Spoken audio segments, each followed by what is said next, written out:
भी इन बारे में मालूम नहीं हुआ और 23 जनवरी को ये लोग ने ये नोटिफिकेशन निकाला है जिसमें हमारा सख्त विरोध रहेगा।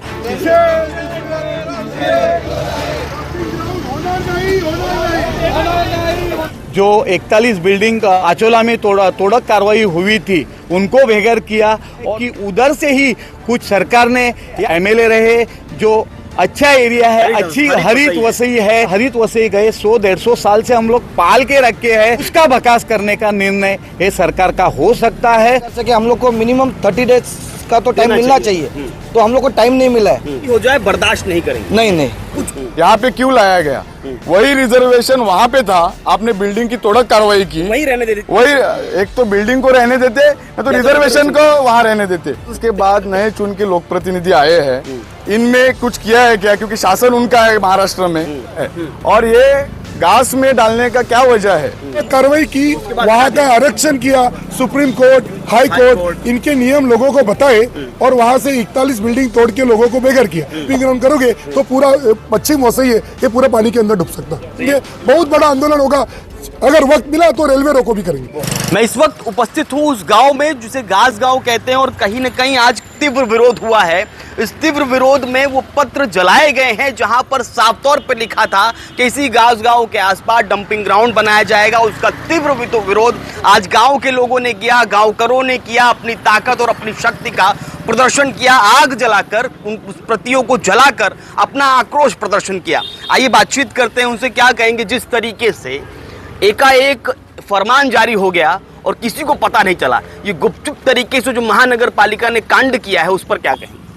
ये तो गलत कांड किए हैं क्योंकि हम भी वो जगह पे पदाधिकारी थे, लेकिन किनको भी इन बारे में मालूम नहीं हुआ और 23 जनवरी को ये लोग ने ये नोटिफिकेशन निकाला है जिसमें हमारा सख्त विरोध रहेगा। क्योंकि ये नोटिफिकेशन नागरिक को कहना बोलना चाहिए, पेपर में डिक्लेयर होना चाहिए था, जिसके ऊपर हरकत सजेशन होते हैं, उसके बाद एखादा डिसीजन लिया जाता है। लेकिन ये किसी एखादा सोशल वर्कर के माध्यम से 1-2 दिन पहला हमको मालूम पड़ा कि यहाँ घास में 411 सर्वे नंबर पे रिजर्वेशन आ रहा है और इसके लिए हमारे नागरिकों में बहुत असंतोष है और पूरे नागरिक इसलिए आज से जागरूक हो गए हैं और आज हम लोग तय करके लिया है कि आज से हमारा ये डंपिंग ग्राउंड के विरोध हमारा आज से विरोध चालू रहेगा। क्या लगता है गुपचुप तरीके जो पत्र जारी किया इसके पीछे क्या आशंका हो सकती है? किनको लाभ पहुंचाना चाहती है या किसी प्रकार से थोपना चाहती है गांव के ऊपर?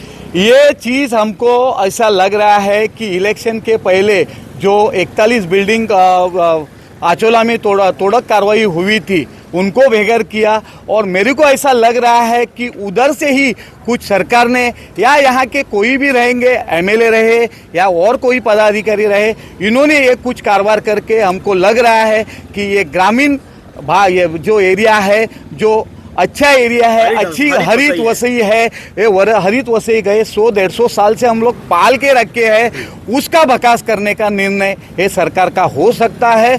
और एक गुपचुप तरीके से क्यों किया गया उसका ही कारण हम अभी ढूंढ रहे हैं। परेश जी क्या कहेंगे, जितना विरोध और इस पूरे प्रकार से आक्रोश पूरे गांव में इस तरह का? एक्चुअली में ये तो पहले हम लोग को पता नहीं था, जैसे हम लोग को पता चला वैसे हम लोगों ने सभी ने उसके अगेंस्ट में एप्लीकेशन दिए हुए हैं। लेकिन हम लोग का एक मांगनी है सरकार से कि हम लोग को मिनिमम 30 डेज का तो टाइम मिलना चाहिए, तो हम लोग को टाइम नहीं मिला है। तो आज हम लोग आपके माध्यम से सरकार को ये बताना चाहते हैं कि हमको मिनिमम 30 दिन का टाइम मिले। इसमें कुछ भी हो जाए बर्दाश्त नहीं करेंगे। नहीं कुछ भी हो जाए, नहीं, चाहे आंदोलन करना पड़े, सड़क जरूर करेंगे, क्योंकि हमारा यहाँ पे घर ही है, हम लोग बचपन से रह रहे, लंबे समय से रह रहे। इस हरित वसई को ध्वस्त करने का कोई भी अगर करेगा तो उसे बर्दाश्त नहीं करेगा। हम ये कहना चाहते हैं कि 41 बिल्डिंग जो उजाड़े, हजारों परिवार को आपने बेघर किया इस रिजर्वेशन प्लॉट के नाम पे, और फिर आरक्षण रिजर्वेशन ये यहाँ पे क्यों हटाया गया, यहाँ पे क्यों लाया गया? वही रिजर्वेशन वहाँ पे था, आपने बिल्डिंग की तोड़क कार्रवाई की, वही रहने देते। वही एक तो बिल्डिंग को रहने देते या तो रिजर्वेशन को वहाँ रहने देते। लोगों को मन में संकोच ये है कि अभी जो इलेक्शंस के बाद नए चुन के लोक प्रतिनिधि आए हैं उन्होंने इनमें कुछ किया है क्या? क्योंकि शासन उनका है महाराष्ट्र में और उन्होंने सांसद उनका है, सब उनका ही है, सभी उनका है। और ये घास में डालने का क्या वजह है? घास में 27 एकड़ में ये डंपिंग ग्राउंड डालने वाले हैं। इस 27 एकड़ का इफेक्ट खाली घास को नहीं होगा, पूरे कलम तक, अरनाला तक जाएगा। ये चुलना है, वहां से हनुमान नगर, नाला सोपारा पश्चिम, उस एरिया में जाएगा। और शहर में कभी भी डंपिंग ग्राउंड नहीं रहा है। रहवासी इलाके में। शहर में डंपिंग ग्राउंड डाल के शहर का सत्यानाश करने का इन लोगों ने सोचा है क्या? और एक बात मैं कहना चाहता हूँ कि अभी जो चुन के आए लोक प्रतिनिधि है, उन्होंने लोगों को स्टैंड बताना चाहिए उनका। पता ही नहीं, वो कह रहे हैं हमको मालूम ही नहीं ये कैसे पत्र बनना, तो ये नाटकीय है, उनकी नाटकीय है, उनका वो कम ये जानकारी वाला एक है कि उन्होंने उन्होंने वो रखना चाहिए बात।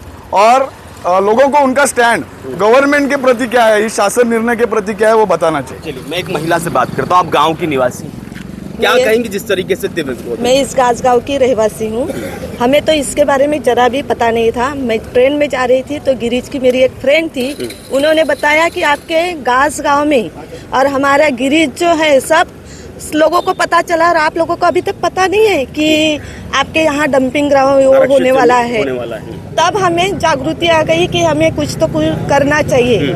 तो आज मैं यहाँ इसीलिए आई कि हम भी निश्चित कर सके। जिस तरीके से गांव में डंपिंग ग्राउंड आ रहा है तो क्या ये होना ही नहीं चाहिए, क्योंकि अगर सरकार कोई भी रहे और सरकार अगर लोगों के सेहत के ख्याल करते हैं तो गांव के बीचों बीच डंपिंग ग्राउंड नहीं होता। डंपिंग ग्राउंड होना चाहिए, उसके लिए आरक्षित जगह पहले ही सरकार ने चुन के रखी है। वहाँ पर तोड़क कार्रवाई की, वहाँ का आरक्षण किया, सुप्रीम कोर्ट, हाई कोर्ट इनके नियम लोगों को बताए और वहाँ से 41 बिल्डिंग तोड़ के लोगों को बेघर किया। अभी वही आरक्षित अगर डंपिंग ग्राउंड है तो वो डंपिंग ग्राउंड यहाँ पे हटाने की क्या जरूरत है? दूसरी बात, ये नाटक करने की जरूरत नहीं है। और यहाँ पे वेटलैंड का एरिया है, पूरे वसई के पश्चिम का पानी बारिश में वो यहाँ से होके चला जाता है। अगर यहाँ डंपिंग ग्राउंड करोगे तो पूरा पश्चिम वसई है, ये पूरा पानी के अंदर डूब सकता है। तो ये सरकार ने सोचना चाहिए। और अगर सरकार ने नहीं सोचा तो हम लोग पूरा रास्ता रोको करेंगे, बहुत बड़ा आंदोलन होगा। अगर वक्त मिला तो रेलवे रोको भी करेंगे, लेकिन डांगे यहाँ से डंपिंग ग्राउंड हटाएंगे। क्या यदि गवर्नमेंट अपना जो रिजर्व प्लॉट है वो नहीं रिजर्व प्लॉट है, जो भी करना चाहते हैं उसके पहले जो जमीन मालक उसके नजदीकी जो है उसका भी तो राय लेना चाहिए। आपके वजह से आप किसी का भी भला सोचते होंगे, लेकिन हमारा नुकसान होगा तो कौन भर के देगा? बराबर। और हम इधर रह रहे हैं, हम कहाँ जाएंगे? मतलब हम गांव महानगर पालिका से निकलने के लिए बात कर रहे हो तो तुम हमको गांव से हटा ही रहे। मतलब गांव तो मत निकालो, लेकिन गांव से हट जाओ, तुम निकल जाओ ऐसे, खेती छोड़ो, घर छोड़ो, भाग जाओ यहाँ से और किसी को इधर लाके रखो। मतलब हमारा कोई नामो निशान ही नहीं रहेगा। और ऐसे सब जगह जहाँ भी जिसकी ताकत कम होती है उधर ऐसा ही चलता है। कोई भी पार्टी आने दो, कोई भी इधर प्रशासक आने दो, उसका बाप का जमीन नहीं हो। गवर्नमेंट में भी जो है कोई इसका मालिक नहीं है, लेकिन लोगों का सोचना चाहिए इधर कौन रह रही है, वो क्या जीना चाहते हैं कि नहीं, उनको खेती पेट के लिए कुछ होना चाहिए कि नहीं, रोजगार मिलना चाहिए कि नहीं।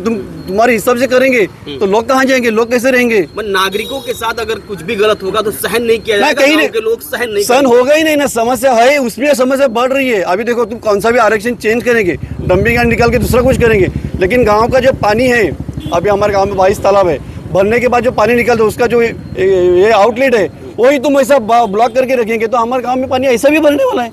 और ये सब करके गंदगी भी आएगी, डंपिंग यार्ड करके। क्या देंगे? कहते ना ये सब बंद करो तुम। यहाँ के स्थानीय लोगों का साफ तौर पे कहना है कि हम किसी भी प्रकार से इस तरह के आरक्षण वाले फरमान को बर्दाश्त नहीं करेंगे। अब देखना ये होगा कि इस पूरे संपूर्ण माहौल के बीच में शासन प्रशासन क्या कुछ निर्णय लेती है और यहाँ के आमदार का स्टैंड आखिर किस प्रकार का होता है। आज के लिए इतना, धन्यवाद।